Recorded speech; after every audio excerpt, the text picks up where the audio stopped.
Welcome to Lesson 2 of Unit 6, where we will work on justifying the formula for an area of a circle and then be able to use that formula to solve problems. A couple pieces of prior knowledge that will help us in this work is just remembering that what pi is the ratio of circumference divided by diameter of a circle. And through that relationship, we come up with the formula of circumference is equal to pi times diameter, or what's more important and useful when we're speaking in terms of area is that circumference is equal to 2 times pi times our radius. And when we're talking about area, just a reminder that area is the size of a shape's surface. It's how much space that a shape's surface takes up. And some helpful reminders just for this lesson is the area of rectangle and parallelograms. So if this, maybe just a little refresher, when we're talking about parallelogram, that is a quadrilateral, a polygon with 4 sides that has 2 sets of parallel equidistant lines. And the area of that is the base of that shape multiplied by the height of that shape. And it's actually the same for our squares and rectangles. Where we say area is base times height, we might also see that as area equals length times width, but more precise is base times height. One of the reasons it's helpful to remember how to find area of other shapes is that civilizations have been studying circles since the beginning of civilization. Egyptians and Babylonians, Hindus, the Greeks, the Romans, really every major civilization has had a different method of trying to solve this problem of area of a circle, because circles are very unique shapes in that they don't have any angles that we can work with. However, most ancient civilizations use what they knew about other polygons, such as triangles, squares, and rectangles and parallelograms, to start to figure out the area of a circle. And our investigations today of how this formula for area of a circle was derived is going to be using that very method. So using this idea that if a circle is cut up and rearranged into a new shape, the area of that shape is going to stay the same. That is, as long as no part is removed, the space that that shape takes up will remain equal. And this is how ancient civilizations studied this formula. It's like, well, if there are no angles to a circle, what we can do is we can chop a circle up into bits and see how it relates to shapes that we are more familiar with and do have more information about. So what you'll see here is we took this circle, and I'll go ahead and highlight the circumference. As we chop it up into all of these triangles, our circumference remains that outside portion. None of those pieces left. That area is staying intact. And then we can rearrange all of those circles. So now our circumference becomes the outside of a figure. And this figure is beginning to look like a parallelogram.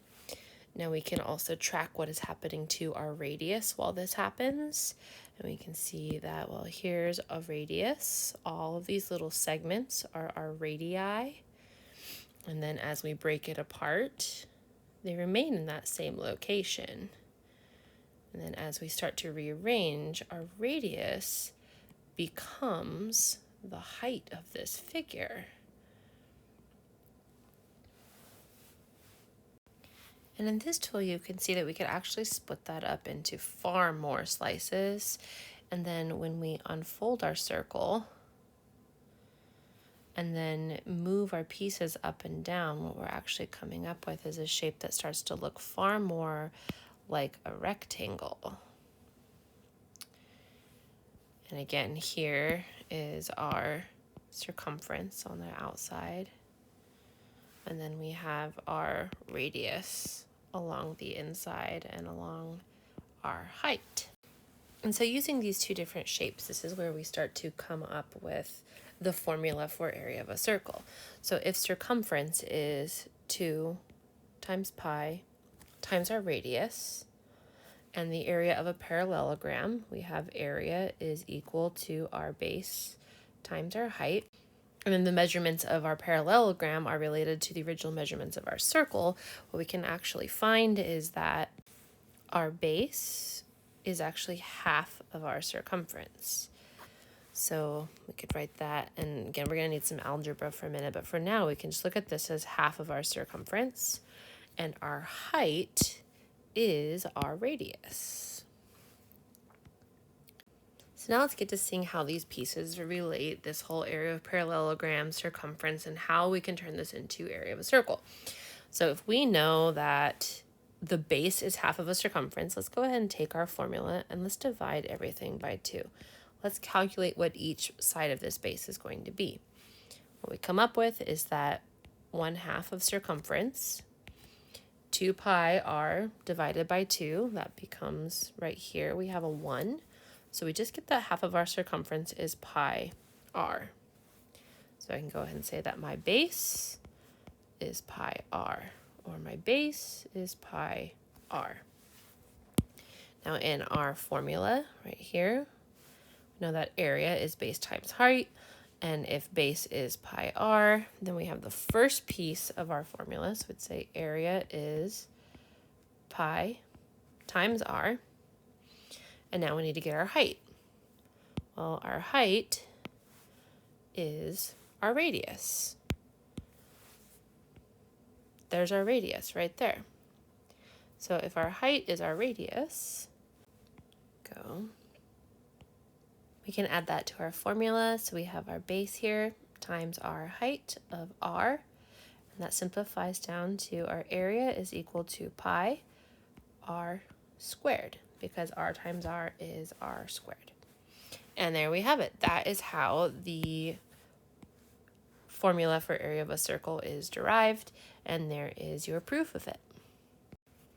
Okay, so for your you try it again, here's our formula. Area is equal to pi r squared.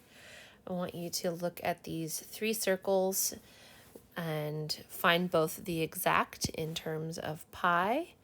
Remember that if you have a decimal for that, then that is not exact. That is an approximation.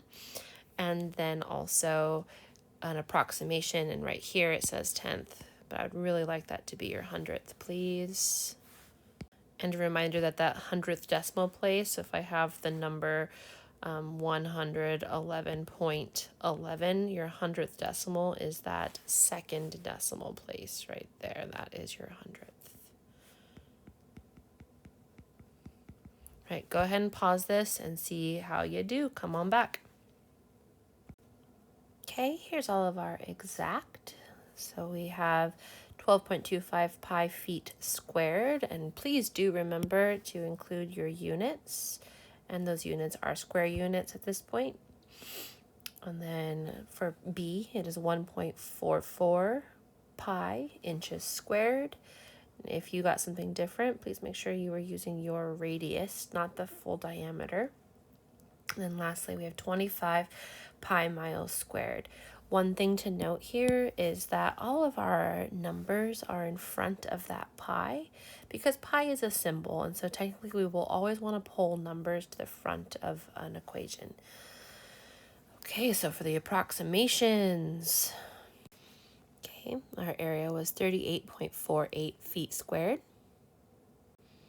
I got area is equal to 4.52 inches squared. And lastly, I came up with area is equal to 78.5 square miles. All right, go ahead and grab those journal problems. Good luck. Let me know how I can help you.